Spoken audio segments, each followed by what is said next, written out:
Hello students, welcome to the online session of Sri Gokulam Guruvayur. Children, we were discussing chapter 7, that is directing. In our previous class we discussed about the elements of directing. We saw one such element which is motivation. Today we will discuss another element of directing, that is leadership. Children, do you know who are these great business leaders? They are the one who through their business had created a great image in the mind of the people. They are the business leaders who everyone would like to follow upon. So we are going to discuss, or let me give you a small introduction related to these great business leaders. One such business leader is Ratan Naval Tata, who is the chairman of Tata Group, and let me tell you, he was the person who never compromised on business ethics. In 1991, he took over the chairmanship of enormous Tata Consultancy Services and Tata Motors, which gained popularity and more business under his guidance. He is a man of his own business rules and ethics.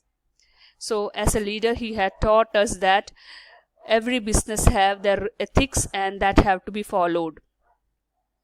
Next among these groups of leaders are Mukesh Dhirubhai Ambani. You are well familiar with this personality. He is the chairman of Reliance Industries. In 2010, Mukesh Ambani was listed as the richest man in Asia and the fourth richest man in the world. He still maintains his prestige and as he moves forward, and he is also well reputed business personality in the world. Next in the list is Azim Hasim Premji. He is the chairman of Wipro Limited. He started his journey at the age of 21, creating a successful name and fame in the IT business. He is well known for his concept and idea of simple living, high thinking. So these business leaders, we come to know about the leadership style, which is our next concept of today's class. Leadership style refers to the leader's behavioral pattern which the leader reflects in his role as a leader is often described as the style of leadership. Depending on the use of authority, leadership style can be classified into three broad categories. And which are the three broad categories? The first one is autocratic, second one is democratic, and the third one is laissez-faire leadership.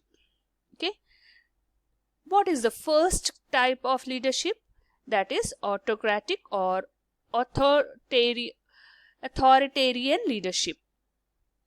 Autocratic style of leadership is one in which a leader gives order and expects his or her subordinate to obey those orders unquestioningly. If a manager is following this style, there is one-way communication only. So the speciality of this type of style of leadership is there is only one-way communication. This leader is dogmatic, that is, does not change or wish to be contradicted. So once the leader make a decision, nobody can change that. This following is based on the assumption that reward or punishment both can be given depending upon the results. So according to this style of leadership, it assumes that both reward and punishment can be given according to the result which comes out from the employees. He determines, that is the leader determines the policy for the group without consulting them. So the leader coming under the autocratic leadership style, he does not consult with the subordinates the policy. Okay, he determines it by his own and he communicates it to the subordinates. Under this style, all decision making power is centralized in the leader. So all the decision makings are centralized and it is done by the leader himself. He does not give the subordinate any freedom to influence his decisions. So he is very straightforward, he is very broad, or we can say he is not at all influenced by his subordinate. He makes his decisions, he makes his policy, he makes his everything is done by him alone. That is a centralized style of leadership. It is like bossing people around. It is also known, this style of leadership is also known as boss-centered leadership. This style of leadership should normally be used only rare occasion, that is when there is little time for group discussion or group decision making. So when a company is in the situation, or business is in the situation where we have to make a quick decision, in that case only such leadership style can be followed. Okay, so this autocratic style of leadership should be followed only when very little time is there for decision making. The next advantage of such style is, this leadership style is effective in getting productivity in many situations, like in a factory where the supervisor is responsible for production on time and has to ensure labor productivity. So wherever there is a need of completing the tasks within a stipulated time period, and very less time is there for decision making, such leadership styles are followed. Quick decision making is also facilitated. That is one speciality of autocratic style of leadership, that quick decision making can be ensured, and it also ensures labor productivity. Okay, so within a stipulated time period. So these are the two advantages of autocratic leadership style. You can see here, A is a leader and B, C, D are his subordinates. He is the only boss. He is centralized person who is giving orders to his subordinates. So this is also known as boss-sender leadership. Next we have the democratic or participative leadership. Democratic style of leadership is one in which a leader develops action plans and make decisions in consultation with his subordinates. So here the leader makes a plan, but he makes decision and he consult the same with his subordinate. He encourages them to participate in decision making. So he involves the subordinate in decision making. So he is ensuring the participation of subordinates also. The leader respects the other's opinion. In democratic style of leadership, here the leader respects the opinion of his subordinates. He supports the subordinate to perform their duties and accomplish organizational objective. So by providing supporting the subordinate, leader is accomplishing the organizational objectives. It is called, this style of democratic style of leadership is also known as group-centered leadership. Do you remember what is autocratic style of leadership called? It is boss-centered. Okay, it is known as boss-centered leadership, and here it is known as group-centered leadership. What are the advantages of democratic leadership? This improves the attitude of employees towards their job and the organization, thereby increasing their morale.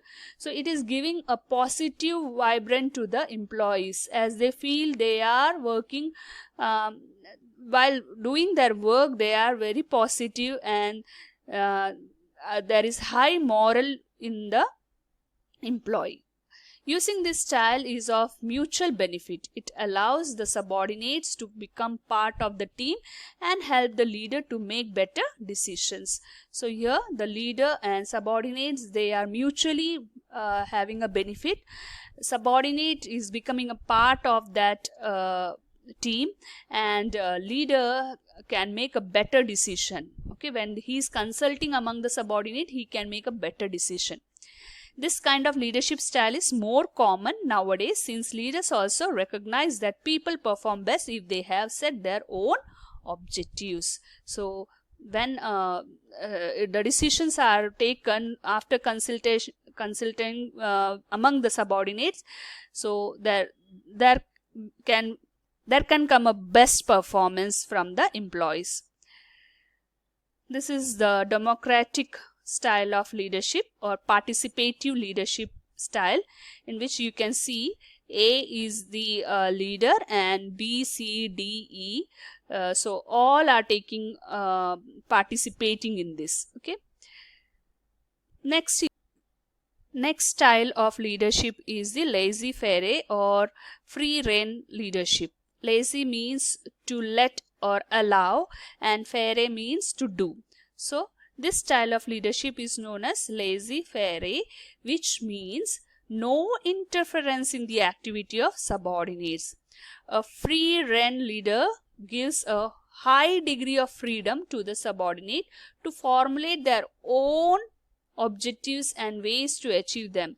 In democratic, we saw that leader as well as the subordinates, they are together making the objectives, but here the leader give full freedom to the subordinate to formulate the own objective and ways to achieve them. The group members work on their own task, resolving issues themselves. So the subordinates, they as a group, they perform their own tasks, they solve their own issues by themselves. Such a leader does not believe in the use of power unless it is absolutely essential. So here the leader does not feel that there should be use of power, making use of his power, but only in some circumstances he have to use that power. Otherwise, he is giving full freedom to his subordinates. The leader is there only to support them and supply them the required information to complete the assigned task. So here he is providing the information to complete the task. He is just supporting his subordinates. The subordinates also assume responsibility for the work to be performed. So subordinates equally understand their responsibility to perform the work and complete the task and achieve the objectives. It is called subordinate center leadership. So such type of leadership style is known as subordinate center leadership. Here is the diagram, or we can say a representation of laissez-faire or free rein leadership. A is the leader here. He is just sitting aside. And who are the participants here? Or subordinates like B, C, D and E, they are communicating with each other, framing their own objectives, doing their work, assigning the task within themselves, and they are completing the objective of the organization. So children, now it is time to conclude our class. Today's class we saw the meaning of leadership style. We saw that there are 3 different types of leadership style, that is autocratic or authoritarian leadership.